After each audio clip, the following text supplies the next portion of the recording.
Where are the two reasons you usually can't grip the ball or brush the ball? Well, let me show everyone first. The first problem, this is a manifestation of not being able to grip the ball. This is what it looks like when you can't grip the ball. Does everyone know where the problem lies? It's a problem that is very easily misinterpreted and misunderstood by everyone. This is actually because everyone doesn't understand the braking motion, resulting in a wrong motion being formed. Many friends say you didn't finish your motion. Does it mean I stopped my motion too early? Stopping too early. Does it mean my power, concentration was a bit too early? That is, braking too early. Then when everyone goes to loop the ball, at the exact moment of contact, you start to brake.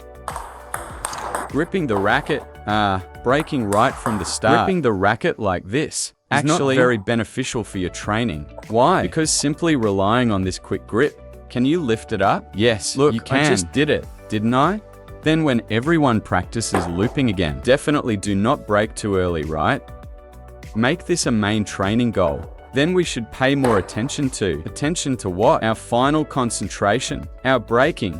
We must ensure that my motion is about to be completed, including my brushing. When it's about to be completed, only then can I brake. But think about it yourself. Where does the forehand brake? It relies on what? Reaching where? Basically, at the end, it reaches out in front of our eyebrows, right between the eyebrows. It breaks here. It not only ensures the completeness of the motion, but also achieves a final concentration of our power. But many friends just brake too early. Come, let me show everyone. We need to complete it. Let me loop slowly for you to see. Everyone, look, right now. Am I gripping the ball very firmly? Am I brushing it very well? Right? Look. Come on, come. 1, 2. Have I finished the brushing right now? Everyone must base the braking on the premise of your motion's completeness. At the moment the motion is complete, at the moment your motion ends. Execute the grip, execute the brake. Not directly gripping and stopping as soon as you contact the ball. Because what does gripping the racket rely on? It relies on the fingers gripping the racket, the fingertips gripping the racket. Once your fingers grip and stop, what does this mean? Your racket will definitely stop too. If the racket stops, it means your racket, your forehand rubber, the friction applied to the ball ends right there. Then it's equivalent to just this tiny bit of friction. Just this tiny bit of friction, right? Can you loop the ball well? Your friction is not enough. It's definitely not enough. If this was enough, then in the future, when everyone learns forehand counter hitting, just hit with a little tick motion, just like this. Just practice like this. This second half of the friction is crucial for amateur players. Actually, sometimes when we really want to improve our loop, it's not about the moment you contact the ball, how well you break the ball instantly, but rather whether you can sustain this friction on the ball directly from the beginning to the end of the motion. Look here, look. If I only use this little bit, the friction ends right here, right? Now I do it completely, stopping in front of the eyebrows. Look, I'm taking this ball, gripping it, and brushing it to here, right? Brushing to here right now. Only now can I pull out the arc of the ball. Only then will your loop kick aggressively and push deep, just like when I serve a hook. Serve. Can I brush it well, like this? Can I make the ball jump aggressively like this? It won't jump. Then how should I make it jump? I finish the second half of the friction completely. Prolong its friction. Extend its friction to make it kick forward. Can I make it kick like this? Everyone must pay attention. Your braking must be placed at the exact moment the motion ends. Executing an active brake, because your brake is equivalent to stopping. Then how much power should I use to brake? What does this braking power depend on? Everyone, look, the purpose of this braking. Come, let me demonstrate for everyone. When I brake earlier, everyone watch my forehand loop. What is the problem? The earlier I brake, this ball will definitely hit the net more often. It definitely hits the net more often, right? Hitting the net more often also indicates what? Besides not having enough arc, the length of the ball is also not enough. Including when I serve myself, everyone, the earlier I brake,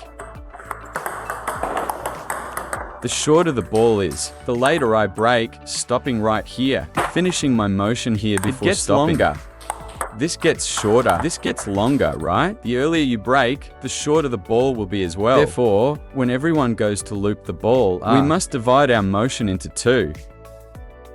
Dissect it into two phases. What is the first phase called? Softly carrying the ball forward.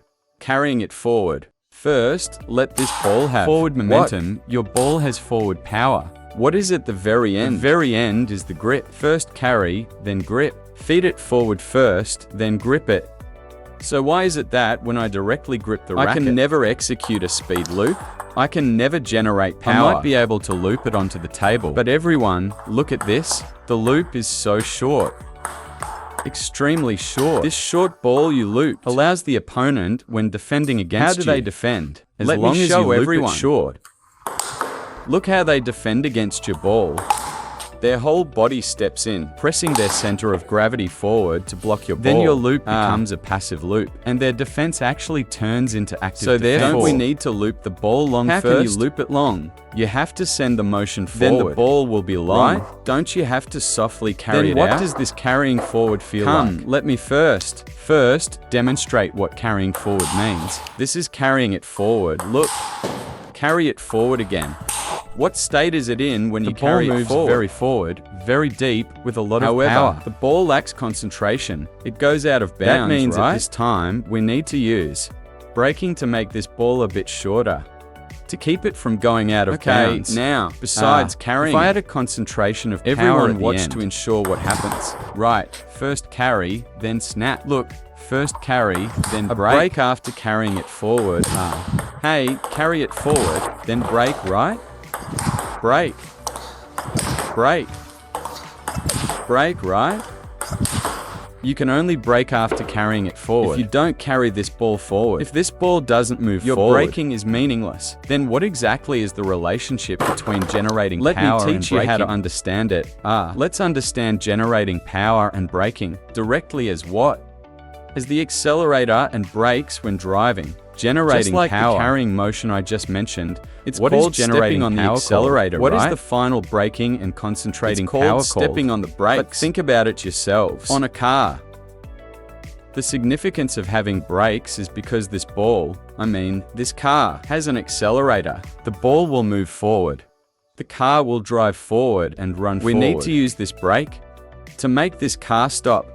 Isn't that right? Actually, it's exactly the same when we play table tennis. Exactly the same. So this moment we generate power. Generating power first. You have to generate power continuously. The initial power generation is to loop this ball long, loop it far and deep.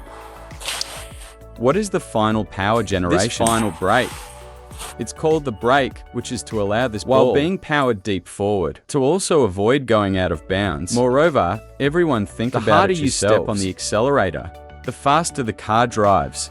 Then when you go to step on the brakes, wanting to stop it, don't you have to step on the brakes harder too, commonly known as emergency braking. Isn't it commonly known as emergency braking? That's equivalent to this forward power generation of mine. The more power I use, the final moment I stop, requires more finger strength to bring this racket to a stop.